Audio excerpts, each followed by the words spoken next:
Yeah, we up in here. Appreciate y'all for messing with the lives.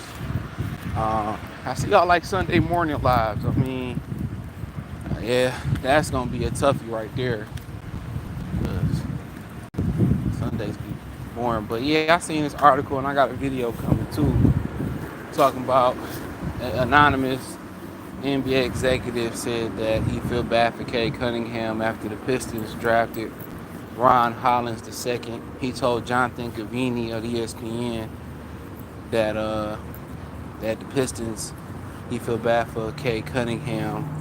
Said that why they drafted Ron Hollins. Now this come on the heels of Cade Cunningham co-signing the draft, the Pistons drafting Ron Hollins II, which I speak on. You'll see a video probably tomorrow about both of them unless some come up. And his explanation was that for the most part, the Pistons had been rebuilding for years um, with no plans to rebuild, and that how's Ron Hollins going to be able to play with a Short Thompson, Jaden Ivey. He said, for the most part, when Ron Hollins was scoring in Vegas, it looked rough in the summer league, and that the Pistons should blow it up and start over again. Um, in my humble opinion, to base something off of summer league and how it looked with a bunch of guys that may or may not be there, him and Sasser might be in the lineup. Him and the Bobby guy might be in the lineup, but I thought the Pistons added a lot of shooting this offseason. Um, I don't know why he want to be hard-headed again today. Sit down, man. Go ahead. Go. Yeah, the Pistons added a lot of shooting this offseason. Even the young kid they drafted in the second round, Bobby, whatever his name is, he can shoot it. Tim can shoot it. Tim Hardaway Jr., by the way. Tobias can shoot it. Malik Beasley can shoot it. The guy from Utah, Simone, whatever his name is, he can shoot it. So by them still complaining about the Pistons not having enough shooting, and his premise was, what about playing Ron Hollins, Ivy, a Short Thompson, and Cade Cunningham together? I mean, that's a possibility they all could play together in the lineup. If I'm assuming and I'm having assumptions about that lineup, to be honest, I really think that the Pistons got a trade on deck that's coming. There's a lot of pieces there that I agree with the anonymous executive that it seem to have some redundancies there, like Hollins and Thompson. Now, Hollins Hollins got the ability to play some four. I think if he get bigger and stronger, come here. Hollins got some ability to play the four. I see Ashore more of a 2 or 3. So it really based on how fast these young guys can shoot, and it's really based on if the Pistons gonna wait to develop these guys. And through the years, the Pistons have had, the Pistons had a horrible time, they did a horrible job at developing young players. They really, whatever the reverse of developing backwards, they've been developing prospects backwards, and the guys that have developed, they pretty much have developed on other teams and blossomed in other places and stuff of that nature. So that's something to look at as well. But for him to say, well, they all can't play together, maybe that's not the intent. These people may not be on the roster come this time next year. Shit, come this date next month, they may not be on the roster. Who said they all gonna play together? Who all said they gonna be here? You gotta understand, these ain't Trajan's kids. He didn't draft these guys. He drafted Ron Hollins, and to be honest, he probably felt like he had no choice but to keep Cade Cunningham. So you gotta remember, he not married to nobody. Even Cade Cunningham, he not married to him because he could trade him. I don't know where my dog went. He just disappeared. There you go. He just straight, so he ain't married. These guys can easily be moved. I see somebody in the comment section say that Shore is untradeable. I don't know about that. I don't think Cade Cunningham is untradeable at this point. He got a contract, but who wouldn't love to have Cade fucking Cunningham? I'm not saying they will move him or they should move him, but who wouldn't be happy to have Cade Cunningham? You know what I'm saying? Like, let's keep it funky. Who wouldn't be happy to have him? So, like I said, that executive, was there some truth to what he said? It's probably some truth to what he said. It's going to be hard for all of them to play together, but also I think the more pressing question is, it's probably going to be hard for them to develop around that much young talent. But now they brought veterans in to keep their confidence up, to keep their morale up. It's probably going to be hard for them to develop with all that competition. Because one of the reasons, that it's pretty much tough, because a lot of these guys used to be in the man, through AAU, high school, elementary school. They ain't never came off the bench. Their parents ain't never denied them nothing. So they was able to finesse their way throughout life. That's been their thing. They've been given everything. Come here. They've been given everything. They've been given every fucking thing. So when everything been handed to you, you ain't had to work for nothing. Most of these niggas ain't had a 9 to 5. Think about that for a minute. Most of these guys ain't had a 9 to 5, ain't had to struggle. It's been a layup. Most of these guys been taught their whole life. They've been privileged their whole life. So it really ain't been no struggle for them. So for the first time in their life, they facing some adversity. And back in the day, their adversity used to be when you went to college. Go a little bit further back into like the 80s and the 70s and the 60s. You got to remember, freshmen couldn't play on varsity high school. So they used to have to face rejection, and they used to have to face adversity very early, and they're not facing adversity no more. Wherever they go out, it's the blue carpet treatment. So you got to understand, this is the first time a lot of these dudes had to really scrap it, and it should build character, but it's a different breed of generation. This is Gen X. They just a different breed. They've been, how they got the saying where we handle the modern women with kid handcuffs. Well, they've been handled with toddler handcuffs, infant band handcuffs. These kids, they too depressed. They don't want to work. They want everything handed to them.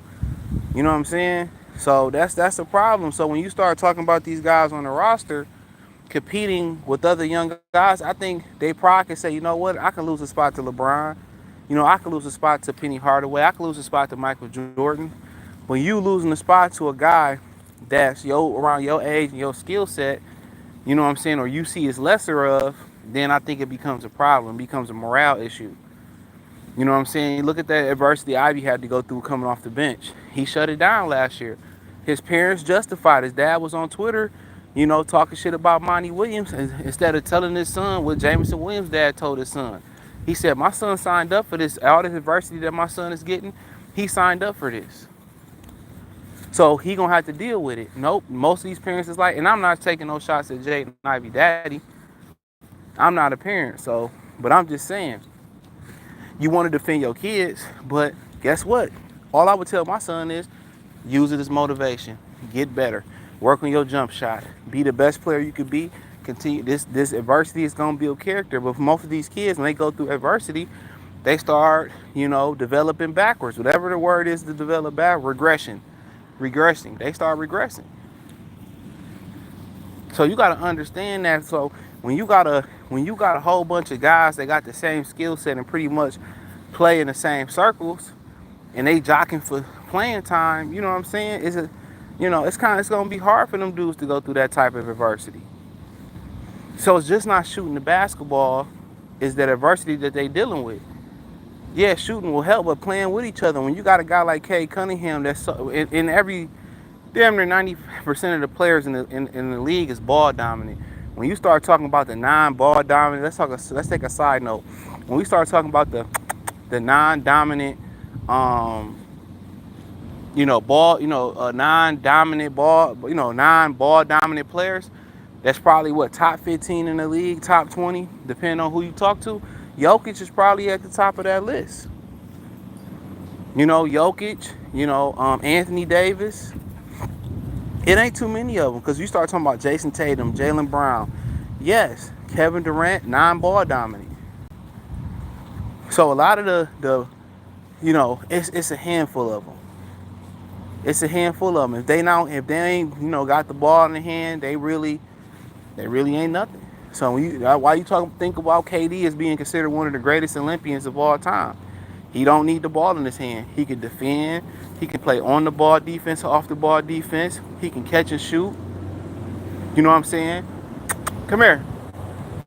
He can have somebody else create the offense for him. He can get his own shot. And that's why it worked so well in Golden State. And truth be told, that's why a lot of y'all hated him for going to Golden State. It wasn't because they were so dominant. It was the chemistry was so good.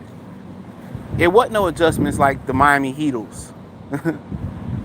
when you got a Kevin Durant is probably in this generation, he's probably the most well-rounded basketball player in this generation. When they talk about LeBron James, they talk about, well, LeBron can do everything. He can't play without the fucking basketball. And he's a prodigy. Kevin Durant is the in this generation, and overall, he's one of the greatest all-around basketball players of all time. He can do everything.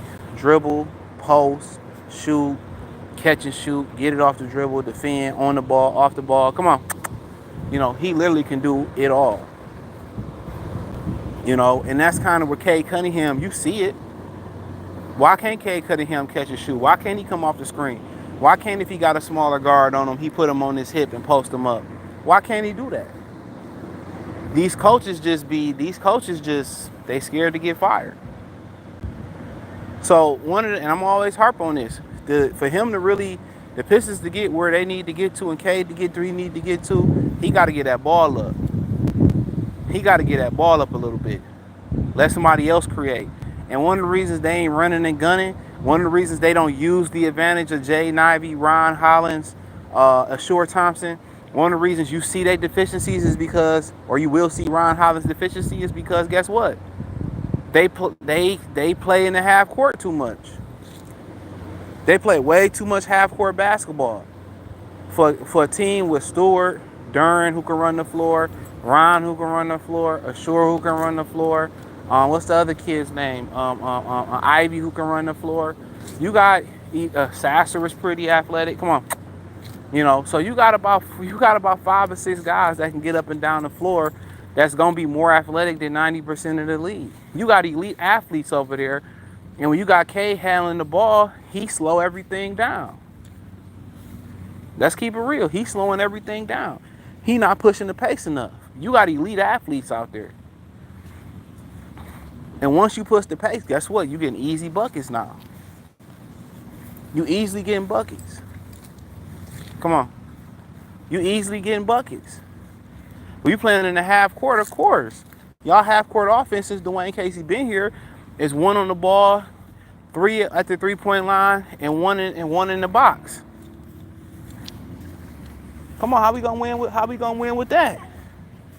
Nobody running the baseline, nobody pinning down, nobody slashing, nobody getting downhill, no ball movement. It's one guy controlling everything. Y'all ever seen the Wu-Tang TV series on Hulu? They had an interesting thing.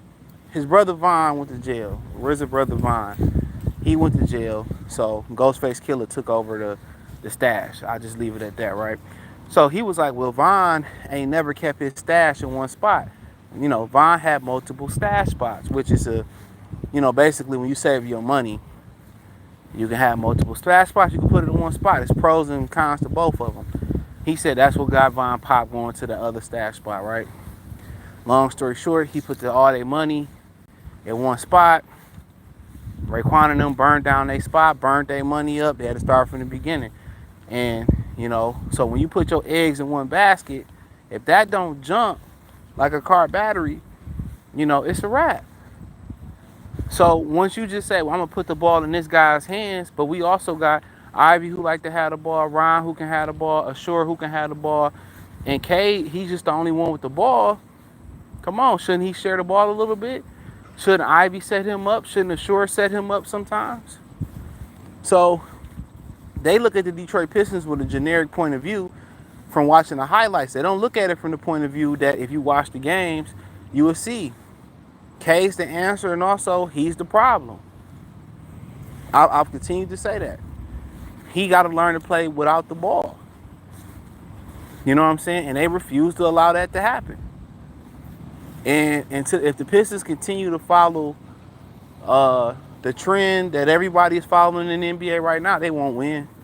You have to break the trend. So that's just my opinion on it. But does the executive have a point? Yes, the brand of basketball they playing, it's going to be hard for all of them to play together and thrive together. Even if they get a jump shot.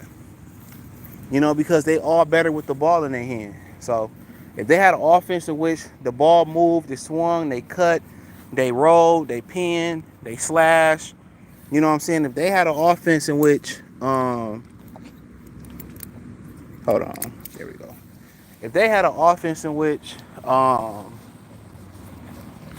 it's hot as shit out here. If they had an offense in which, you know, they had motion, they had ball movement, and then, you know, they mixed in isolation periods like they should, I think they'd be better off. I think they'd be 100% better off. But it's just Cade Cunningham going 1-on-5, looking for a mid-range jumper, trying to get to the free throw line, not getting no calls, and everybody watching him pound the ball into the pavement, into the hardwood. No diddy. John said these guys have gotten by with athleticism, athleticism. Playing off the ball takes reading the floor and learning curves for young players. Salute. Yeah, they don't go to college. In college, you can't always be on the ball in college because they play a traditional zone. So you have to learn to move the ball to beat the zone. That's one of the reasons the USA struggle in Olympic play. One of the reasons they struggle in Olympic play is because they didn't go to college and they don't know how to play against a traditional zone. It's been so long, and most of them didn't go to college, so they don't know how to move the ball, drive, and kick. I swear, people so lazy, bro. People are lazy. What's the point of sitting in trash by your door when you can just walk to the fucking trash can and take the trash to the trash? I'm telling you, if y'all knew how lazy the average American was, it's a crime. It is a fucking crime. It takes nothing. And I can see if you old and disabled, which they not. These people be lazy than a motherfucker. They be talking about people that live in the ghetto, but boy, these people ain't no better, in my humble opinion. He getting on my nerves. He don't know where he want to go. He just want to walk with no purpose, no sniffing.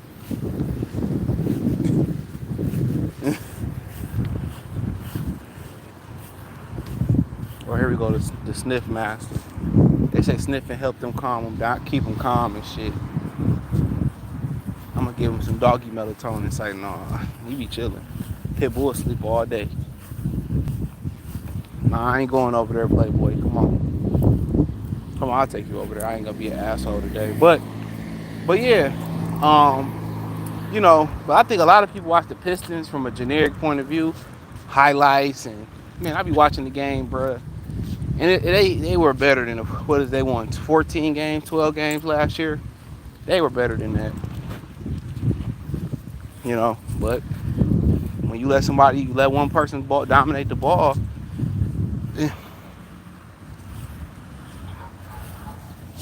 come on, man, stop playing.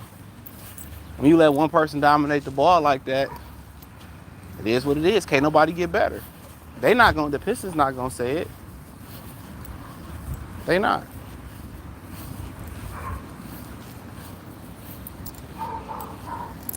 They not gonna say it. Come on.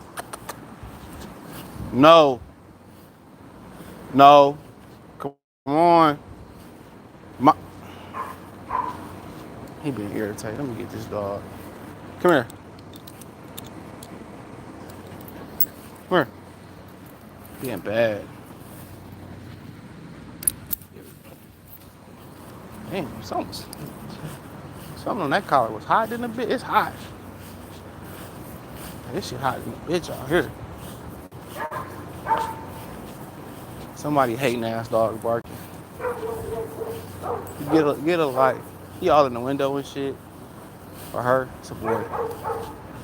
I think you can whoop that dog's ass. I think you can whoop him. Like he eat pedigree dog food. It's like, no. But on the real though, uh, but yeah, I think some ball movement helped them out a lot. But the executive got a point. But as far as starting over, I mean, they got a lot of young pieces, man, and I don't know if they all gonna be here.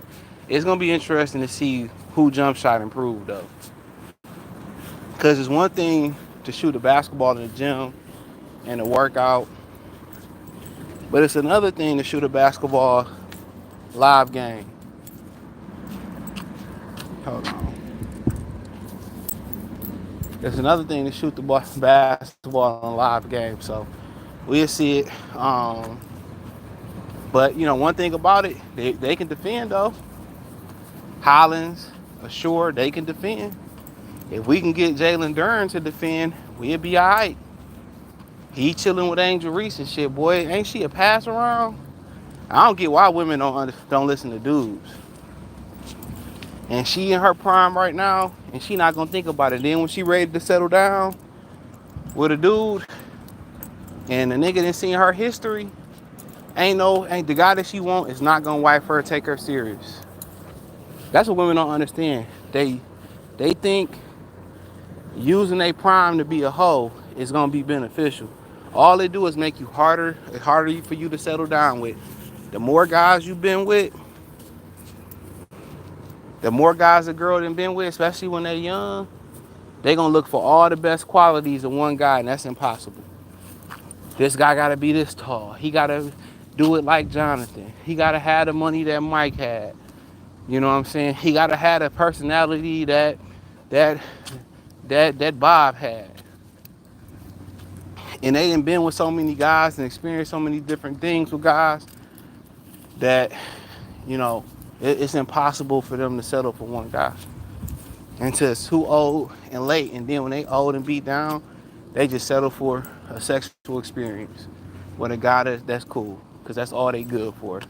So I be tell y'all daughters, tell your young women in your life that having a hoe phase, it don't bring nothing. It ain't gonna benefit you later in life. Y'all think, you know, that ain't gonna benefit you. For a dude, women want you to have multiple, be with as many women as possible. I'm not saying you should. That's not the message. Because they want you to be able to sexually please them. That's all women really look for today anyway. Resources and sexual pleasure. But when she being with all these different dudes, and then my thing is this, I don't want no dude that everybody in my circle didn't have. I don't understand that. I don't understand. I ain't never said I wanted to mess with a girl that my homeboy is messing with. In my mind, I'm good. Now, if he want to pass her to the boy, we used to do that back in the day, that's different. That's real different. We want to just, out here, I met this chick, I pounded her one time. You know, you can go ahead, your turn. You know, that's okay, that's different. But if one of my ninja's main girls, like never. Like after you done touched her, I don't even want her. And Angel Reese gonna find out the hard way. Just like every other woman out here find out the hard way. Once I know you've been with so many dudes that I know of, it's over with. You for the streets. Did you see Ryan play? Yeah, he a dog. Yeah, he was the number one pick. He was the number one on the board for the majority of the year. Yeah, he was the majority of the number one on the board. I can see him being a power forward, small forward. He could play some two too. He a great finisher at the rim. So for them to have an offense that just got them sitting at the three-point line, that ain't gonna benefit him. I'll tell you that right now. He ain't gonna benefit from that. He needs to be in an offense in which, you know, he gonna be in the pick and roll. He gonna be slashing. You know, they gonna play with some pace. You know, they gonna play with some pace or whatever. You know, they gonna run, and he gonna be able to cut and do some things. Cade Cunningham is not gonna be a benefit to his game. I'll tell you that right now. You know, double tap screen like the video. Cade Cunningham is not gonna be a benefit to what he do well. Cade ball dominant, and then kicking it to niggas that shooting threes. No. Now if they moving the ball and they, you know, they picking the pace up, they running and gunning, they cutting, they slashing, they getting up and down the floor, that'd be good. That's gonna benefit Ivy, that's gonna benefit Sasser, Thompson, Stewart, Duran, Hollins. Cade Cunningham, the one that act like he can't get up and down the court like that. You know, I don't know if it's because of the knee or he just a slow motherfucker. I don't know. But he be slowing them niggas down, bro.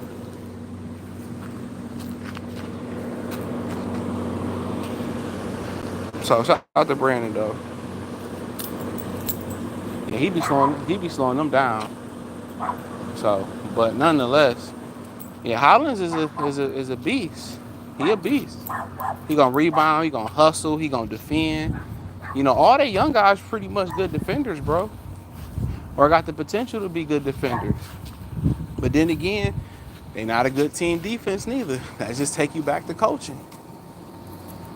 They go right back to coaching.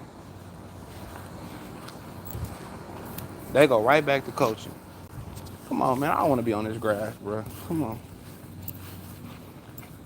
They go right back to coaching. You know, all these good individual defenders, you can't get them to play good as one unit. So, you know, I really don't understand that. So, you know, with the organization, the owner, he take a lot of flack. You know, only concern I got about Bickerstaff is that he never allowed, you know, not Evan Mobley, but Garland and Mitchell, they never looked comfortable playing with each other. It was Garland turn, it was Mitchell turn, it was Garland turn, it was Mitchell turn. They never looked comfortable together. But then again, Tatum and Brown operate the same way too. Anthony Davis and LeBron operate the same way too. I'm telling you, the NBA, man, if y'all knew how bad it really is, how the lack of skill that they got, bro, they don't even know how to run a traditional offense no more.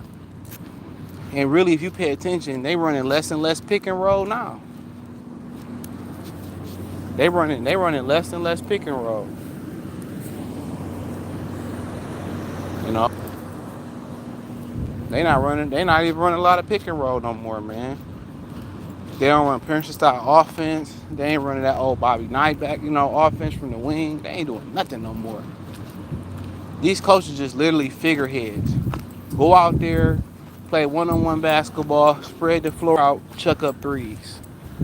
That's what it is. Chuck up threes. That's exactly what it is. That's exactly how they rocking. You know, but you know, it is what it is. It is what it is. So, but I think that the Pistons, they got an opportunity to be a solid team next year. They got a real opportunity to be solid. It's just JB Bickerstaff don't figure it out. You know, is he gonna crack the code on what I'm saying, or is he gonna allow them to keep doing the same thing they was doing before? Let me see.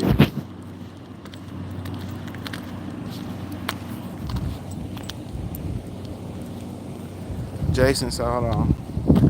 Come on. Jason said, along with a lot of other fans, said this dude going to the G League and Watson, please. He is nothing, dude. What you talking about? And Watson. I don't even know who you talking about. Who is Watson? Who is he? What is he talking about? Holland's going to the G League? He just came from here. So I don't know if he going back, but he just came from there. So I don't know if he going back to the G League or what. But he just came from the G League. Even though they disbanded the G League at night. So um but Holland's nice. But y'all just think if you can't shoot, you can't play, and that's just not true. That's simply not true. That's simply not true. You know, they just don't know how to play basketball no more. And I watch the NBA, it's just all isolation, one-on-one. Even the tandems, the great duos in the league, they don't play well together. It's your turn, it's my turn. You hot, you close. They don't play in sync. You watch the Pistons teams, you know, both championship teams, they all played in sync. They all played in sync. You watch Kobe and Shaq, they all knew their roles and they played in sync. Was it times where it was Shaq's turn to take over? Yes. Was it time where Kobe took over? Yes. Was it time where everybody played well together? Rick Fox chipped in, Devin George chipped in? Yes. They were a team. Only thing that really was a team in Boston was their defense. Offensively, you know, it was every man for itself.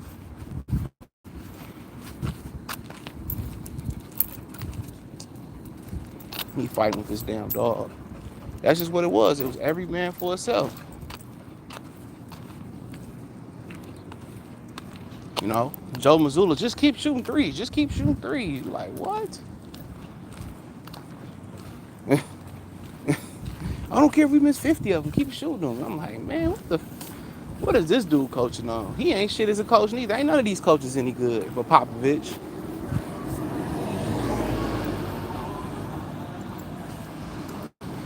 I can't stand these headphones I bought. They do not stay in my ear. I do not like plug-in headphones.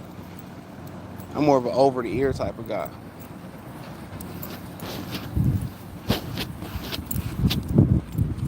But yeah, most of these coaches can't coach.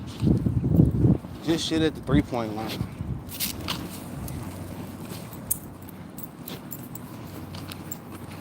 Who said we missed 23s and shit? Stop. You know, you're not supposed to be missed 23s. Keep shooting. Keep shooting. Come on.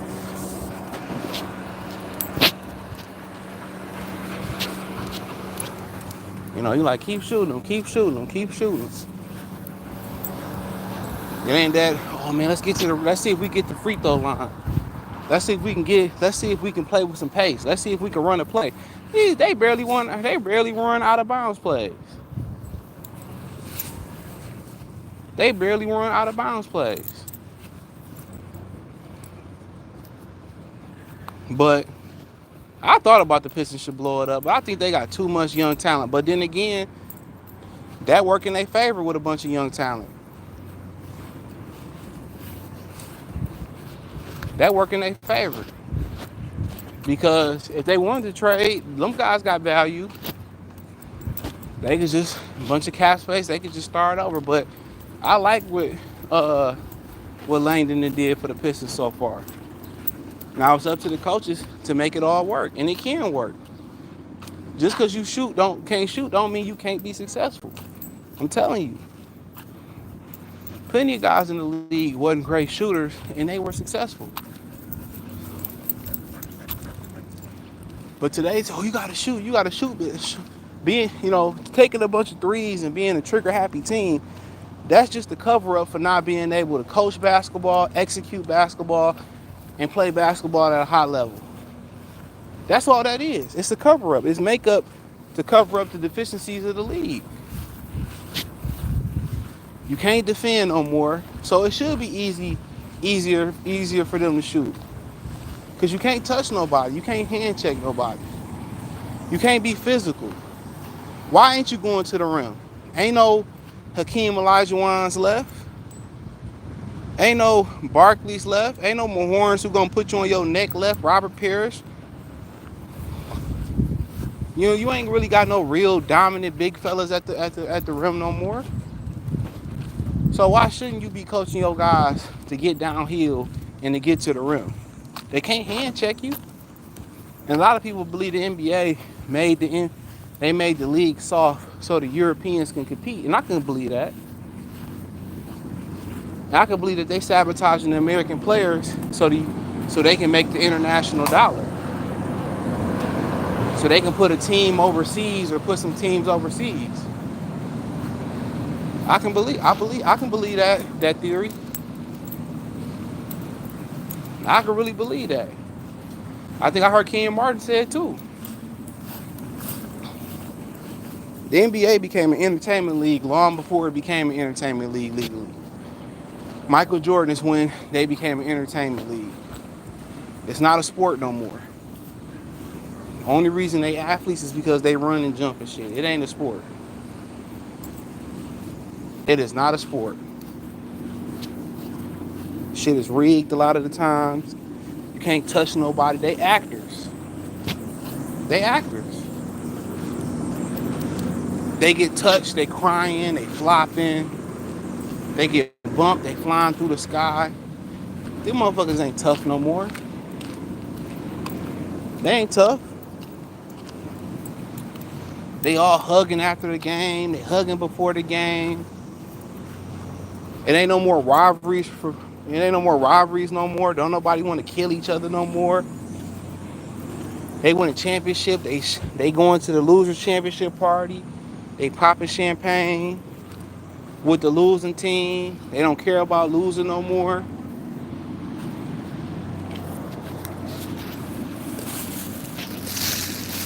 None of that. You know. So yeah, you can't. They not competitors no more. You know.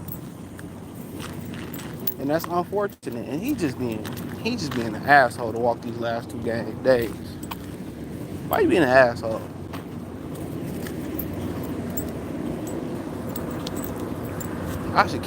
You might get the cage punishment today. He being a real asshole to walk.